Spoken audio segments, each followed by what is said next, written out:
Welcome to A Guide to Every Deck in EDH. Today we are looking at Flubs the Fool. Now, Flubs the Fool is a Teamer commander for 3 mana. He is a 0/5, and it says you may play an additional land on each of your turns, and whenever you play a land or cast a spell, draw a card if you have no cards in hand. However, otherwise, discard a card. So obviously this leads to a very interesting deck building restriction, which is that we want to be empty-handed so that we can continue to draw cards via Flubs, and we never want to not be empty-handed because then we'll discard instead of drawing. As a result, we're going to play an absolute gargantuan amount of free spells or spells that otherwise replace themselves in an attempt to storm off with Flubs and eventually win the game. So how are we going to do that?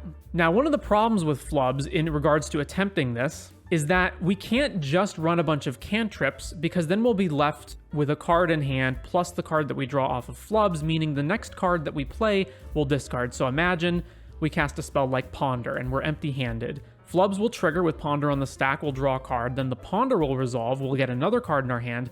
Now we have 2 cards in our hand, and the moment we either play a land or cast another spell, that means the remaining card in our hand is going to get discarded. So we have to make sure that we're always empty-handed and that every card that we're getting is only drawing a card off of Flubs, and it's never going beyond that. However, we also have to make sure that we don't brick or get into a position where we can't really do anything. So as a result, strangely enough, for Flubs' sake, we're going to be more interesting in filtering through cards than we are going to be in drawing cards. So with that said, we've got a bunch of cantrips and filtering cards here. So we have things like Careful Study and Faithless Looting, because again, this means that we get to cast Careful Study, Flubs will trigger, we draw a card, then the Careful Study resolves, we draw 2, and then of the 3 cards that are currently in our hand, we choose 2 of them to discard, keeping only the best card out of the 3, and then we can cast that card or play it as a land to trigger Flubs again.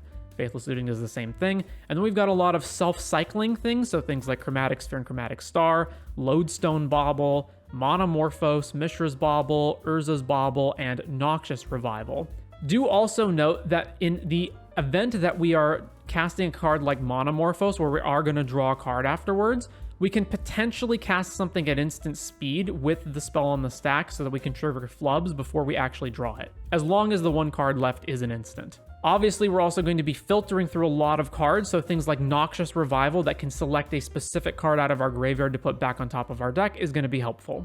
In the straight-up draw cards category, we are playing Mystic Remora as a way to just set up in the early game, but we don't, however, want to play Rhystic Study. Shocking.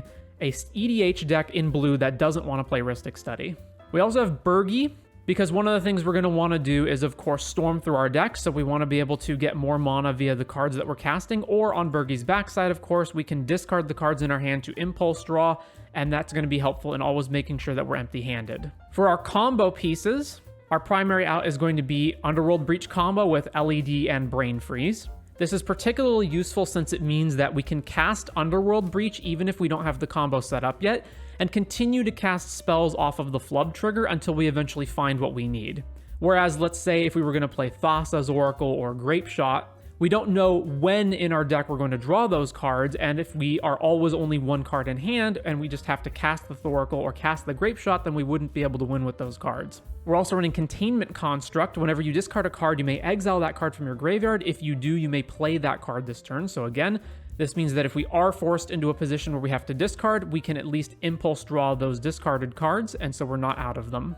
We're of course going to want a bunch of fast mana so that we can keep churning through cards. Anything like Lotus Petal, Rite of Flame are basically just free draws. The only ones here that don't really work that way are Elvish Spirit Guide and Simian Spirit Guide, because we don't actually cast them.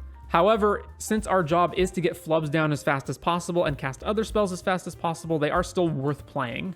Now the land count. The land count is a bit awkward because we want a low land count since we don't want to be stuck drawing lands and thus potentially not being able to play the land that we draw, thus stopping the storm chain.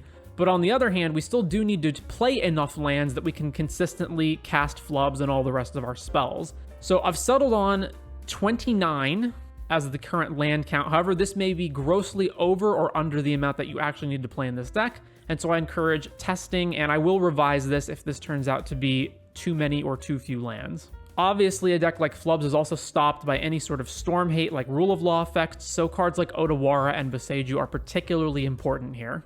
For protection, we do want to be able to protect Flubs. So Delighted Halfling, Veil of Summer, and of course Cavern of Souls are going to fit under that. We've got a bunch of ramp, and again, it's going to be important that our spells cost 0 as much as possible. So Crow Mox, Everflowing Chalice, Mox Opal, Mox Amber, etc. Basically, anything that costs 0 is potentially an inclusion in the deck because it can just trigger Flubs for free.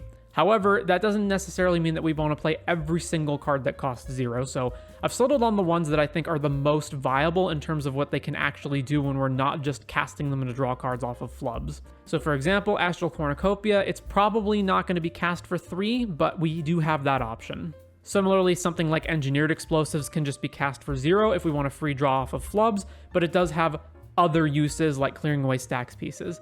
And then the rest of the cards here are just 0 mana cards that are used to trigger Flubs.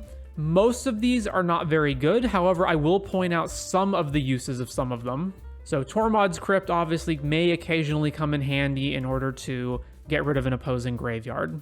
Gusta's Scepter is also strangely enough useful in this deck. It has an activated ability that lets you exile a card from your hand face down. So this is a way of getting that extra card out of your hand if you need to be hellbent. Herbal Poultice, I really doubt that you're going to have 3 extra mana lying around with this to potentially save Flubs from a removal spell that you can regenerate off of, but there is that option. And outside of that, these are almost like 99% of the time going to be useless, but of the 0 mana spells that you can cast, I felt like these were the best ones, in quotes, for this purpose. There's also the creatures, most of which are 0s. The creatures have slightly more use if you're playing something like Springleaf Drum, for example, but in general, these are also going to mostly be useless cards. Stonecoil Serpent also will just die instantly, along with anything else like it that comes in with 0 counters. But again, if you just need a 0 mana card to cast to trigger Flubs, these will all do you fine. Aerith, if you would draw a card, exile the top 2 cards of your library instead, you may play those cards this turn, is another way of making sure that we stay hellbent while being able to continue to accrue resources to cast into Flubs. And then lastly, Summer Bloom. Again, we do want ways of being able to play additional lands, so cards like Summer Bloom are going to be very important so that we don't flood on lands and then get bricked mid-combo. This is also why ramp spells like Exploration are more valuable here than they normally are. Now, aside from all that, there's a ton of cards that I considered playing but ultimately chose not to. So Moonsnare Prototype as an addition to Springleaf Drum, I ultimately decided this was just not that good, especially because it costs colored mana and doesn't produce colored mana, so it's much worse. A bunch of other 0 mana cards that similarly don't really do anything, but these do less than what the other ones do. So while the other cards may not be useful 99.99% of the time, they at least hypothetically have some kind of use, whereas make Flubs have 3 more toughness is basically always useless. There's also the cards like Walking Ballista, Cryptic Trilobite, Endless One, Hangerback Walker that we're basically never going to cast for any substantial amount of mana. Maybe Walking Ballista is an exception to that, I'm not sure. There's also like all the Kobolds and whatnot.